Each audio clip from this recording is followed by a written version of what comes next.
Hello, and welcome to the Payments Interviews, the podcast where industry leaders share their wisdom and insight. I'm Paul Skelton. I'm a payments headhunter who helps payments companies find exceptional sales executives. Enjoy the show. Today, I'm here with Ajit. Nice to see you in person.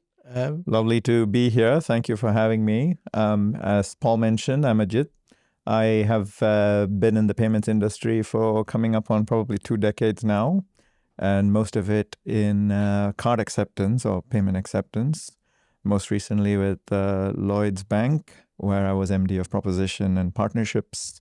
And I'm currently working with a couple of startups on advisory work and looking to get back into more commercially focused work in payments or fintech. Excellent stuff. So, bit of a loosener of a question, I guess, in terms of when you first started off, what was it that you wanted to be? Dialing it all the way back, I think my dream was to, write, because I used to write detective fiction going back to school days. Oh, wow. And I thought, okay, if I can crack a couple of these bestsellers, then I'm sorted. Lovely. Easy, I'm sure. Yeah. So finding that coming back slowly but surely now. I think I've started posting more regularly on LinkedIn, writing a few articles here and there. But hopefully I'll get back to that sort of creative fiction side of things at some point. How far did that go along? Did you actually finish writing a novel? Because finishing a novel is a lot harder than starting one, isn't it? They were mostly short stories. Okay. So I used to read a lot of Agatha Christie. Okay. So definitely inspired by her writing. Right. And detective fiction is probably what I'd say described it best. But never a full-blown novel, no. No, but you've written a few short stories then. Yeah. Brilliant. All handwritten somewhere. Did you show them to people, or were they things I think my uncle was an English professor, so he said it was pretty good. So he read it, and then obviously some of the family did. My mom actually kept it. Really? Nice. I don't think she threw it away. So I think it's actually found its way back into my closet somewhere. Yeah. So what was it that stopped you from persevering with that and to move into the world of business? Good question. So I think you make a lot of assumptions about what constitutes your professional career. Mm-hmm. And some of these assumptions I've challenged now in more recent years. There's no definition. And certainly when it comes to my kids, I tell them you should do what you want to do. Mm-hmm. What energizes you gives you a lot of happiness. So back in the day, I probably found some creative fulfillment from programming and coding. Mm-hmm. So I think that's kind of what I pivoted to. So a safe career. So software engineering for a while, started that in India, but then took that with me when I went to the States for my college. Enjoyed coding for my undergrad degree. And also pursued a graduate degree in computer science before I took up a technical role. Okay, so you were in India for the first part of your life up to the age of 18? Yeah, just shy of 18, yeah. Okay, and whereabouts in India? Southern India, Chennai. Ah. Yeah, also nice. at one point used to be called the Detroit of India. Oh, is that right? Yeah, lots of auto manufacturing happening around the city, yeah. So it's gotten a lot more diversified than that now. Which is where Beverly Hills Cop, isn't it? Is from, I think, Detroit. So maybe there's an Indian equivalent of Beverly Hills Cop. I'm sure there is. Perhaps that can be an inspiration for a future story. Okay, so, and then you were in America. So whereabouts were you in America? All over, but most of it on the West Coast. Actually started in upstate New York and then moved to the Midwest for my master's, and then further west to the Pacific Coast to wine country, as you have it. So I worked for Hewlett-Packard, and we got spun off as a company called Agilent, and they're now called Keysight. I was with them for about 8 years. Santa Rosa, north of San Francisco. And how did you find America as a culture shock from having been in India, which obviously is, must be hugely different? Yeah, I mean, everything was so calm and clean compared to what I was used to. The hustle, the chaos, the frenzy of a big city and city life in India, to what was relatively, I'd say Rochester is a small town compared to other big cities in the States. And also the university town was quite isolated. So that sort of quiet took some adjustment to begin with. I bet. And then America in general, was quite an eye-opener, right? I think the way I describe the Indian culture is one of curiosity, because there's so much diversity and everyone kind of gets along. There's curiosity and harmony in that culture. And it's quite incredible that they've been able to achieve that. And then in the States, it's all about how can I make this better? How can I improve this? The innovation piece is kind of what I found fascinating and kind of internalized, and kind of when I reflected on it, that's probably what is the single biggest thing I appreciated about the States. Okay. So I spent the next sort of nearly 2 decades in the US before I moved here. So how much abuse did your family give you for your fancy new American accent, which I imagine they assumed that you'd assimilated? Yes, it comes and goes naturally. It's all over the place, as I joke about in interviews and conversations. It's like, you guys can tell I've spent a bit of time in the States. Yeah. It's not a perfect British accent. It's not a perfect American accent. It will switch to an Indian accent when I'm speaking to Indian people. Of course it will, yeah. Yeah, but it's not something I try consciously. It just depends on who I'm speaking with. I lived in France for a year, so part of my degree was spent in France speaking French. Well, when I wasn't speaking to English people, obviously. And I found that because none of the English people that were there were from the same part of England as me, that I ended up over pronouncing words. So I didn't say things the way I'd normally say them. And then when I actually spoke to my family, I'd almost give myself a sore throat because I was able to relax and talk a lot faster. Did you ever have that kind of thing going on? No, I mean, not consciously, no. I'm sure it happened more when I was speaking to people from other countries, for example. I'd probably revert to more of an American accent when I'm speaking to somebody who is a student from Germany or Korea or someplace. But then I would sort of flip back. And it gets really interesting when it's a conversation with somebody from India and somebody from other countries. Like, what's going on here? Yeah, I love all that kind of stuff. I find it very interesting. One of the best things about studying abroad is being in that kind of, I hesitate to use the term melting pot because it's so overly used and sounds very pretentious. But salad bowl. That's the term I hear a lot. I think that's probably more appropriate. It's not so much a melting pot as it is a salad bowl. Okay. Yeah. Right. Yeah. I can see that.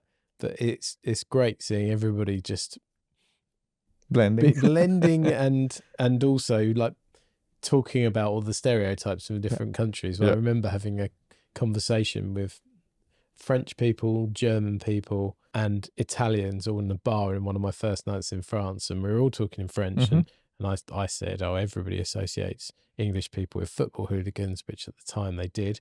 And the German said everybody mentions, about the war with Germany. And the Italian girl who had a very defined accent said, Italy avec la mafia, which was just a great kind of starting point of my time over there. But yeah, I love all that stuff. Okay, so, but interestingly though, despite the fact that you've mentioned coding, which you have as a skill, but you don't currently do as much, and you mentioned the writing, which you have as a skill, you currently do as much. When I asked you before this, if you were to have a different career, what would you be doing? It's none of those things. So what would it be? Yeah. So part of the move to America meant becoming more self-reliant, right? Especially in the kitchen. I'm a big foodie. So I had to make sure that I ate good food. Yes. So I picked up cooking. Initially, it was a lot of Indian food that I was used to. But over the course of the last 30 years, I'd say I've started making a lot of Japanese, Korean, I mean, all sorts of cuisine, Lebanese even. And I really enjoy, preparing and serving up these dishes. And lately, because of this sort of health kick, that I've gotten into with running and strength training and other things, it's all, and I'm vegetarian as well. How do I translate some of the popular favorites and make them more high protein options, vegetarian options with all these cuisines as a foundation? Yeah, that's a good one. Yeah, you could say that. So engineering food, so it's high protein and it's vegetarian, but then also has a foundation of some real cuisine. It's not just made up. Okay. That's kind of my thing. So if I wasn't doing this, as to answer your question, I could see myself doing something in the food industry, maybe being a chef, running a B&B, and that's still a retirement dream. Okay. Yeah. What part of the country would you? Mediterranean. Warmer. It's got to be warmer than this. I can see that. It's got to be warmer than this. I think we can all agree with that. Okay, fine. So you've obviously then been fully into the culture of, at least 3 different places now. Yeah. In India, where you grew up, family from there. America, you said 8 years you were working there on top of studying. So that's over 10 years that you were there. And you've been over here now for, how long have you been in the UK? Actually, I think I've been in the UK the longest. The longest? Yeah. Okay. Ever since I finished business school, which was 2008. So I've been here ever since, and I think I'm coming up on longest in the UK. Okay. So there's lots of, supposed truisms that are floated about cultural differences, particularly in the style of working, which is that the English take, their holidays from Europe, but their working practices and attitude from the States. Would you say that that's fair based on what you've seen, or what would you say are more pertinent observations of the different cultures? So part of what brought me here was curiosity.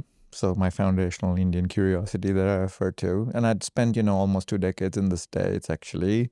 And I said, okay, I've done this. Let's give this a go. Initially, it was like, let's go have an interview. Then it was like, okay, let's come here and, try living in the UK for 2 years. But to your point, I actually think this is, the Goldilocks in a way for me. Okay. Because that's the whole embracing diversity and, especially in London, the richness of culture, food, and so many things to do. It really is a world-class environment to be part of.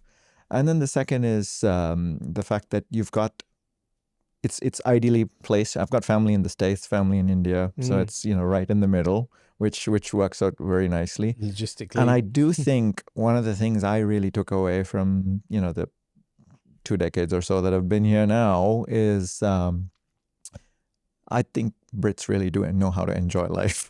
Okay, go on. I think there's a lesson to be learned there. And as you said, it's the healthy balance of a US-ish work ethic with that sort of not living to work, but working to live. Okay. To make sure that you've got the right holidays. I love the fact that everyone takes their vacations here. Yeah. And that's one of the big reasons that we continue to stay. It's like we can still get the rich corporate life that we find gives us purpose, but then we can also enjoy life. I mean, we've been to more countries in the last 2 decades than the whole time we were in the States or before that. Yeah. Interesting. Okay. Yeah. So there's obviously lots of focus, particularly in the press, about the fact that productivity is terribly low in this country. I think our press generally bash British people for being a bit lazy and not working very hard. So as somebody that has seen this from a more unique viewpoint, would you say that that's unfair? I think it deserves some, reflection. When I first moved here, truth be told, the customer service for customer support for basic services for, when you call for stuff to get done was quite terrible compared to what it was in the States.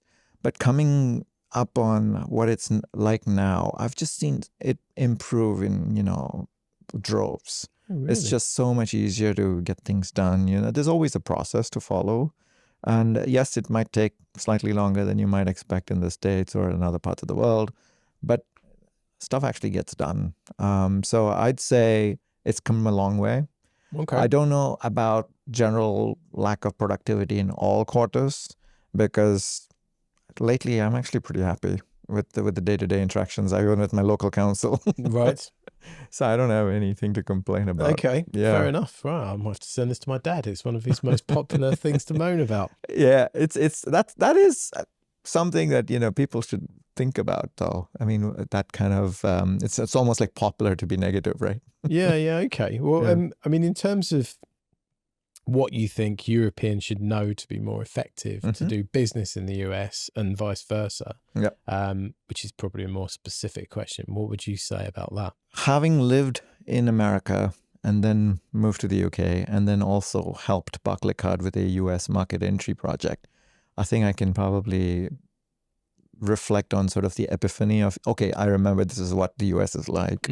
But then also the fact that it gave me a bit of an advantage to kind of serve as a bridge between 2 different cultures, 2 different geographies. So we were working with the UK entity, trying to get into the US market to help our UK customers grow and expand. They were looking for one solution across those. What we tend to overlook is that even though the US is, one country, 50 states, there's lots of regional considerations to make. Sure. Particularly in fintech or financial services, it's not as simple as let's just get into the market because it's all English speaking and it's all just one license for the whole country. It's not. So that was one of the things that informed what our strategy should be. So as Europeans, we may tend to think the US is a huge market, should be fairly straightforward as long as you can serve up an largely English speaking proposition. It's not that simple. So I'd say that's a stereotype that needs to be busted. Okay. That America's, you have to take a individualized approach, almost state by state in some areas to get things done. Indeed. Okay. And it also depends on the culture of the industry you're working with.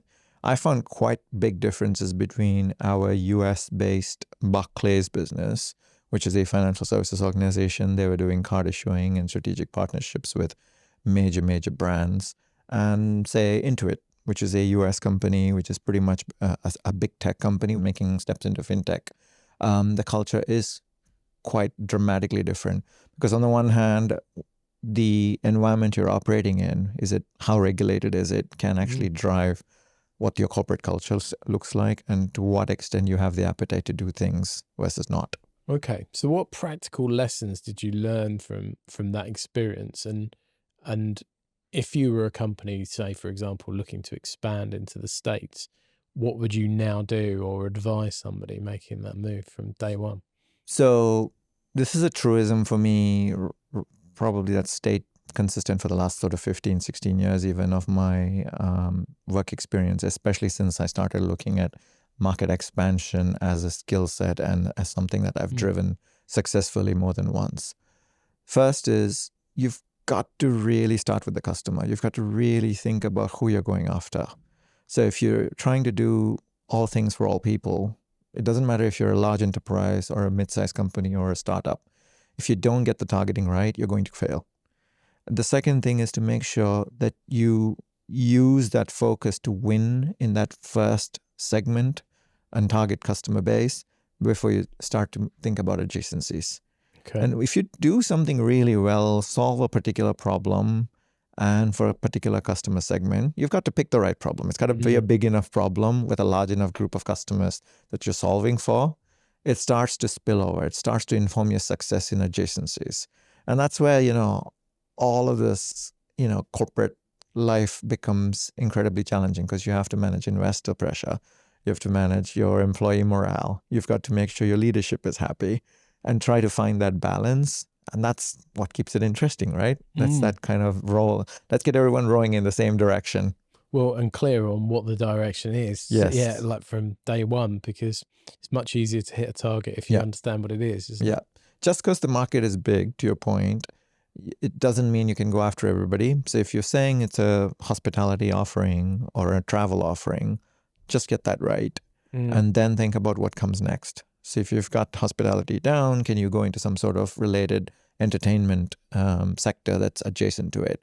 And how do you sort of gradually expand from there would be my counsel to any business that's looking to expand in the US. Okay. And what would be the reverse, I guess, the advice for people coming from the US to Europe? What mistakes do you see people have made? Yes, and given I was at QuickBooks for almost 4 years and we were trying to grow our offerings in the UK market and also think about international, a couple of things come to mind. One is localization isn't just about correcting your spelling so it's UK English versus US English. But it helps. Actually, even that wasn't always happening to me. Yeah. There was a spell check issue, I can tell you.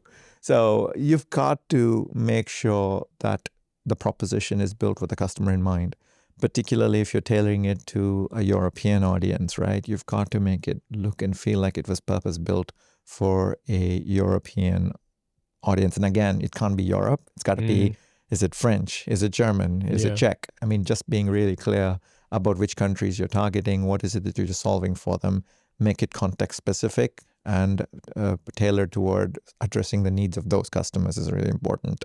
And that's something I really, really applaud my time at QuickBooks for, because part of the work we did there was always to put the customer first, to always be driven by customer research, to develop a deep understanding of customers.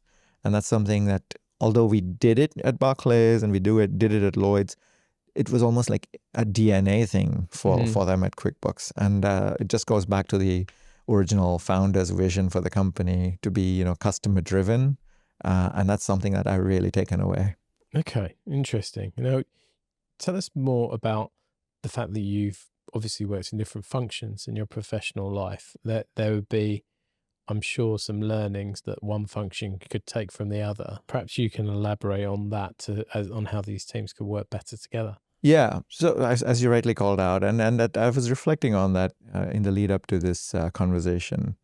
I've had opportunities to work in marketing when I first started at Barclays, and then strategy, and then large scale change, and then again a combination of business development and account management, and then into sort of a hybrid product and partnerships opportunity at Intuit, and then at Lloyd's as well. The main thing I observed is across these different functions, the most central tension is between sales and product. Okay. I think that's where the commercial teams, particularly the teams that work with sales and are trying to get things on product roadmaps, often fail to look at the big picture of how big is this opportunity truly. So we're saying this particular feature or functionality could appeal to this set of customers. How we truly assessed how many customers we're actually going to be able to bring, what's realistic, so that product can make the right trade-offs. And because every organization I've been part of, product resources are always under pressure. They're not going to be able to do everything for everybody. So being really clear on that, the targeting strategy, and being really clear about what features are important to the customers that you're targeting, and then getting, leadership, sponsorship, all of that endorsed, and then moving in that direction is really critical. Okay. The second thing I find is with the sales organizations, when management says things like we're sales led, I do cringe. I think it's more important to be sales focused and sales driven rather than sales led. Because at the end of the day, the KPIs that we use to measure sales success are almost entirely to do with customer sale or revenue. It's about closing the deal. Mm-hmm. So you've got to empower them, give them the right tools, give them the right awareness of who you're targeting, how we're doing this, set them up for success. Don't just ask them to go win deals without clarity around what they can win with, and put the guardrails in. So if you're targeting hospitality, for example, don't bring an airline deal. That's kind of the key thing to talk about. The second I'd say is the flip side of this, right? Product loves to build new features. Product managers love to be feature factories in lots of organizations. They can say, oh, look at all this great stuff I've delivered for you, the number of things I've delivered. But has that really moved the needle? Has that really obsessed about the customers that we are trying to serve? Has that helped us win deals? So the central tension often is the business case. So, and the value proposition, because on the one hand, sales leaders, the good ones especially, understand exactly what the customer needs and wants and is able to bring the right insights back into the organization. And on the flip side, the product guys and gals know exactly how to do it, what they're building, but then it's about making sure they can articulate what the customer benefits are. So the value proposition, which I think is largely informed by the product teams or product marketing teams, and then the business case, which is largely informed by the sales team, need to kind of flow together. And that's a collaborative exercise. It can't happen one without the other. And more often than not, it's siloed. It's just like product will be like, okay, I've got these 3 things. Can you help me build a business case? That's not how it should work. Mm-hmm. It's like, how do we come together, work on this together? And when I've had to lead across both functions, I've been able to sort of help act as the glue and the connective tissue, or help drive the right sort of behaviors and put in the right mechanisms. But when these two functions are quite separated, it's a lot more tricky. When I reflect on my career up to now and the jobs I held before being a recruiter, it always seems that if there's a problem in a company, it's always sales and someone else. Like I've worked in companies where sales and finance clashed, sales and marketing clashed. But the thing that seems to be the antidote to all of this is communication. Mm-hmm. And actually sitting people down and persuading them that their interests are actually linked, and that there's, if people know what the targets are of the person that they're meant to be next and how they can influence it and help, then you can make for a much better company. Do you find that your experience across these departments has made you a better leader as a consequence? I'd say so. I had the opportunity to write about this a couple of weeks ago, about why I think cross-functional training and thinking is actually a differentiator. And there's very few people that consciously put their organizations into rotational programs where the leadership rotates across functions or individuals rotate across functions. Because until you take control of your career and manage it and make it happen, I had the opportunity to do so almost organically. I'd say some of it was luck, some of it was opportunity. But then I'd say that's really been helpful. And what I did at QuickBooks was also to set up a cross-functional team right from the get-go, which is what translated to huge success for us, because we had partnerships and product and customer success and marketing all collaborating, all working together, rowing in the same direction. So we had limited resources, but we won big because we knew exactly which direction we were rowing. Okay, interesting. Thank you for that. In terms of customer experience, how do the specifics of fintech and payments impact customer experience, do you think? In fintech, more so than other organizations, you've got this additional third party, which is the regulator. You've got to make sure that you're in compliance with the regulator, right? And that's open to interpretation, because you can overcorrect, especially if you're a large-scale organization, versus if you're a big tech that is perhaps less regulated or less subject to less regulation. So the biggest sort of casualty of this tension between the regulator and what you're trying to drive commercially is the customer experience.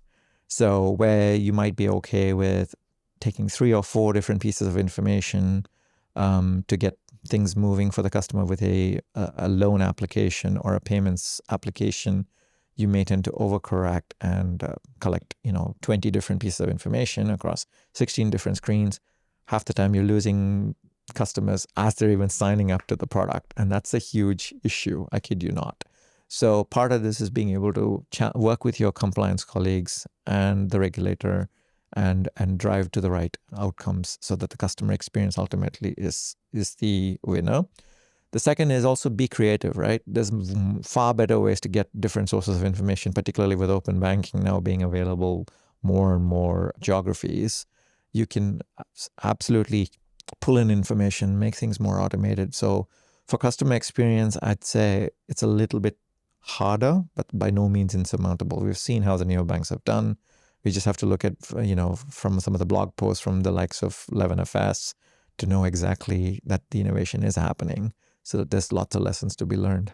Okay, interesting. So the people I work with tend to have similar challenges. They want to win more logos, a higher ticket cost, shorter sales cycles, want quality partnerships to access different parts of the globe, and they need to differentiate themselves in a marketplace that's pretty crowded.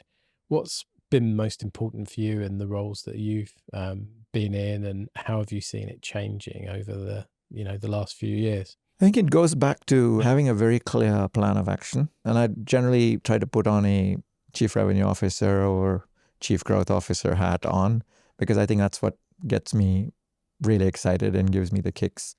Because if you don't have a clear plan to how you're hitting your numbers and what it takes to get there, and you're not able to drive with certainty what product's role is, partnership's role is, or commercial team's role is, you're not going to be successful.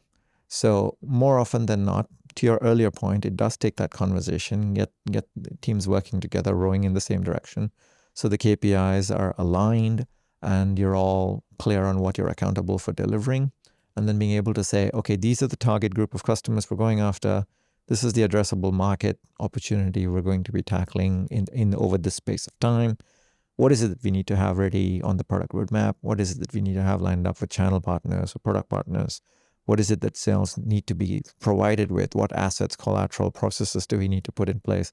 So the salesperson's life is also easy. You're not driving them nuts, and you're actually able to setting them up for success. So that, marketing's generating the leads that we need to generate. Our channels are all bringing in the leads that they need to generate, so that you've got sales going out and getting those deals for you. If it's all digitally fulfilled, fantastic.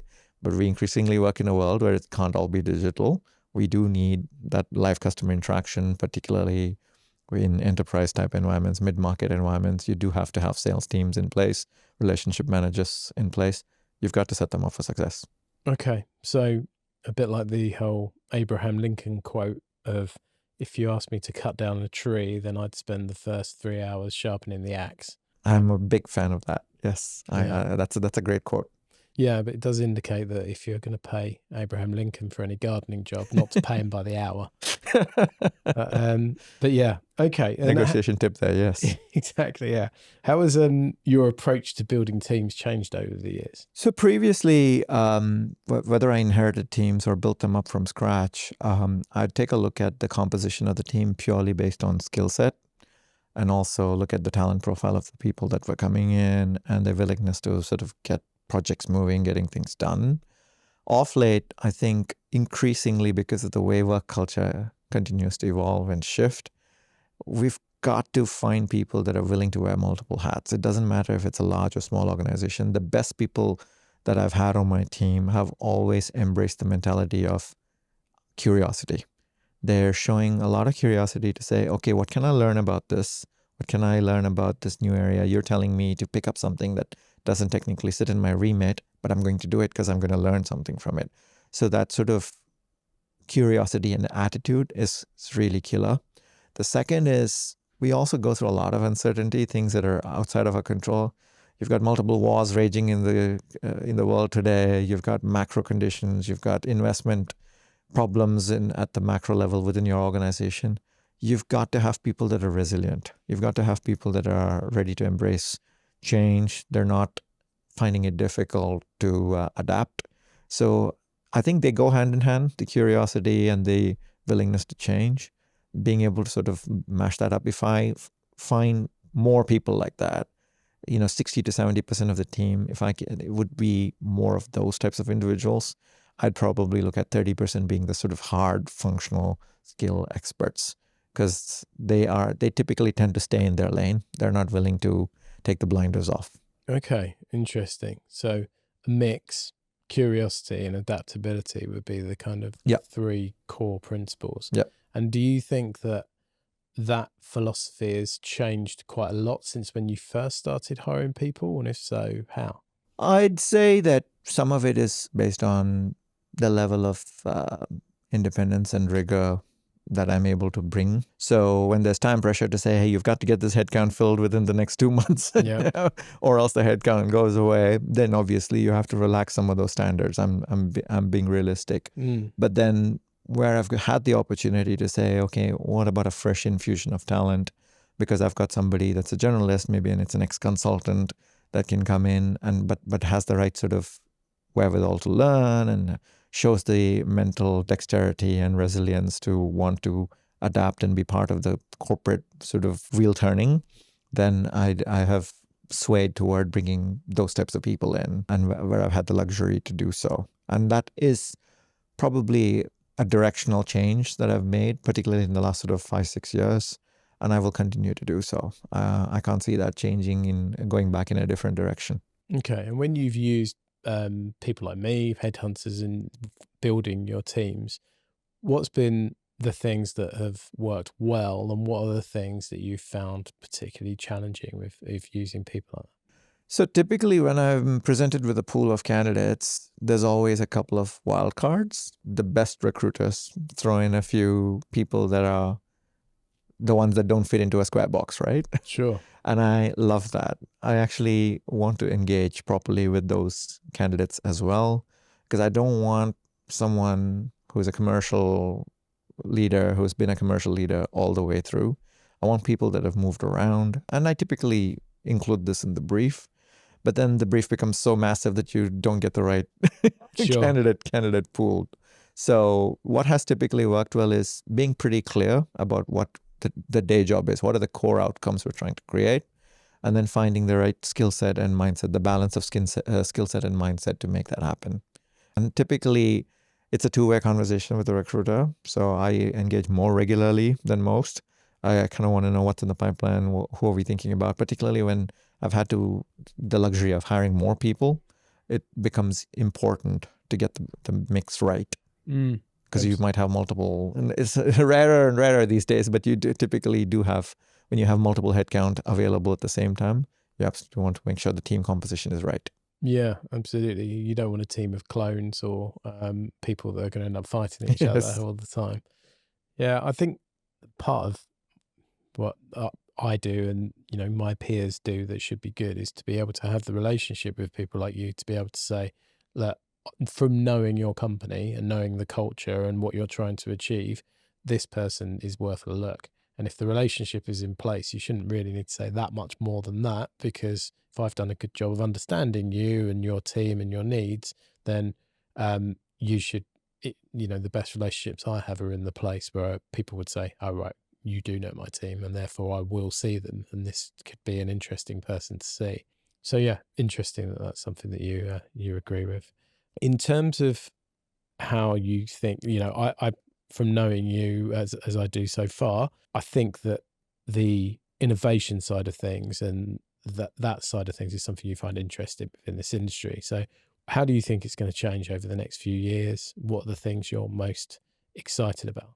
Fintech's here to stay, right? I don't think it's going away. If anything, it's spilling over into lots of other areas. We see that more and more. In terms of predictions, I'd say there's probably 2 or 3 buckets of how I'd think about it. The first one is what I call the movement to embedded fintech, where you've got payments embedded within day-to-day life, like the Uber experience, because you've already got your wallet loaded up on Uber. You just walk in, walk out. It's all about how you're booking your ride share. That's it. And then that's the front end. I'd say that's kind of important. Part of that also informs what the seller, in this case Uber or another merchant, chooses to offer to these consumers. So whoever's making the payment ultimately drives or taking up the loan or any other finance product is ultimately making the choice of what they want. But then merchants have to do this at some cost, right? Whether it's bank-to-bank payments or if it's a loan, if it's a credit line versus a fixed-term loan. There's different ways in which these products can work. It's about supporting and owning the different rails. So in the context of payments, it could be bank-to-bank payments. It could be blockchain. It's for cross-border, stablecoin is increasingly finding a lot of buzz, and I think there's some merit to that. So I can see the battle also, the tension being between what consumers want and what merchants say they're able to support at the right and competitive price point. So there's on the one hand, there's the embedded payments effect. And then the second is the more battle of what the different payment rails are going to be about that you have to regulate. And then you've got this whole thing that you have to think about all the time, which is security. You've got to think about preventing fraud, preventing bad actors from committing financial crime. And I think that's where a lot of the focus will shift, because at the end of the day, payments and financial products are all about exchange of value. But what's tricky is establishing identity and controlling identity and making it portable. So you're not stuck with one bank or just Google or just Apple. You're able to port your identity with you wherever you go, whether you're a business or an individual. So I think that's where I think the focus will shift. So embedded payments or embedded fintech. Second is the right payment rails, whether it's business to consumer or business to business. And then the third is really identity, just making sure that if we have much more robust identity solutions, I think it'll come from blockchain, but it has to happen. Okay, interesting. And so in your career, you would have had plenty of advice dispensed, I'm sure. What would be the bits that have been the most significant for you and the most helpful for you? Well, the critical piece of advice I got from people earlier on in my career is don't worry so much about why you're different or how you're different. Almost celebrate the fact that you have a difference. As an individual or as a company? As an individual. So as an individual talent, I made reference to the fact that I'm a generalist. I'm celebrating the fact that I'm a generalist. I actually can see the forest from the trees. I just took a conversation with one of my recent leaders who was spot on. She said, one of the best things about you is the fact that you can actually connect the dots across multiple teams, multiple organizations. So that just hit me squarely in the face. I was like, wow, I actually didn't think of it that way before that. There's a book about this that I'm reading at the moment. Is it Range? The title of it. I think it might be called Range. Yeah, isn't it something like the beauty of being a generalist or something along those lines? Yes. Yeah, I'm reading it currently, so that's interesting. Yes, it's on my long list of books to read. Yeah, David Epstein. That's right. Yes. I had that book recommended to me some time ago, and I think that's one I should definitely embrace. The second is, especially later now in my career, it's about being bold and making bold decisions. And if you're not able to get sponsorship or support immediately, making those strategic choices and decisions and asking for forgiveness later. Okay. It's almost like ask for forgiveness, not for permission. I think those are the two pieces of advice I have received over time that I think are really important, and I pass that on to whoever wants it. Yeah, and I think the third one that you've already mentioned is curiosity, which seems to be very embedded to bring out that theme in you as well. Yeah. Which is interesting. Okay. And do you have anybody in your career that's been a particular key influence on you? I've had some really awesome leaders over the course of my career. I saw a bunch of them at Barclays. I celebrate how complex their challenges were now that I'm further along in my career. It's all too easy to say, I don't understand why they can't do it this way or can't do it that way now. But the sheer scale and size of the challenges that some of the leaders there faced back when the business was still booming, growing, so to speak, was incredibly hard. So I'm really grateful for the leadership lessons there. But if I had to sort of pinpoint a couple of leaders, I'd dial it all the way back to the start of my career to a senior leader I had the occasion to work for called Helen Chen. She was such an inspiration to me earlier on in my career. The leadership lessons I took away from her were spot on. Being able to think. So she was actually a hardware manager, and I was on the software side. But the fact that I was able to still have that direct relationship to work with a senior leader like that, and for her to personally mentor me and help shape my career was incredible. The second is I also think leadership really starts at home, day to day. And there's no more accountability and lessons than my wife. So she's a senior exec as well in the EV industry. And I've learned a ton from just watching how she operates and the way she makes strategic decisions, the way she challenges and empowers her team. So it's great to have an advisor and a challenger at home, I say. Both women as well. Yes, both women. And both in industries as well, where I imagine they were in the minority. Yes. So I'm fortunate twice over the fact that I had a leader in Helen quite early in my career, and then my wife, who I still have the luxury of returning to when I need a good talking down.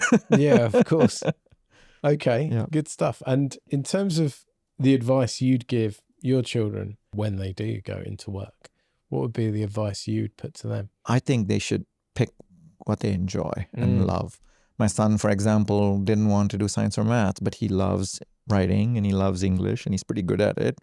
And we brainstormed about it. So my wife suggested law, and he's embraced it quite well. So he's taken to it and he's actually enjoying that. My daughter plays competitive tennis. She enjoys it. And she's pretty much an all-rounder. She likes a lot of different things. So we've left it open to her. What do you want to do? At the moment, she wants to be a dentist. And if that's what she wants to do, that's totally fine. But either way, the nature of work, the way things are evolving in the future is going to be so different. I think it comes back to having curiosity and having resilience and being able to embrace that in everything they choose to do. Okay. Yeah, well, there's the theme of curiosity has really come through in this conversation. But that's great. Thank you very much for all your time. Thanks for having me, Paul. We never got to your Pied Piper story. Oh, no, that's true. Yeah. Well, I can answer that one. For those of you You that did saw promise it- that. Yeah, I did. Yeah, I did promise that. Well done for holding me accountable. I was sharing a story with Ajit when the first time we spoke to each other. I live down in the New Forest. For those of you that don't know, you have ponies and donkeys roaming quite freely. And I used to live in Brockenhurst on the main road where if you didn't close your gate, you might regret it. And I found myself on a Zoom call once to a client, and I looked out the window and I saw that there were 2 donkeys in the garden. And then I thought I probably should do something about that, but carried on the call because I didn't want to interrupt it. And then the next time I looked up, I had about 8 in there. And then thought, I'm really going to have to do something about this because this is going to be an issue. And then, I went down and tried to lure them out of the garden with an apple because I've never had to deal with donkeys before. And it turns out that they just eat the apple and then follow you back in, hoping that there'll be more. And so you just said that I was essentially the Pied Piper of donkeys. A little insight to what it's like living in the New Forest there. But Beautiful part of the country, though. We had some time in Lyndhurst last summer, Yeah. actually April. We loved it. Yep, not far from me at all. Yeah. But on that peculiar note, thank you very much for your time. It's been a pleasure. Real pleasure. Thank you. Cheers. I hope you enjoyed today's show. What questions should I have asked? Or what guests would you like me to interview in the future? Please let me know in the comments below. Also, if you'd like any help finding any senior sales executives, then send me a message here or look me up on LinkedIn. Thanks very much for watching.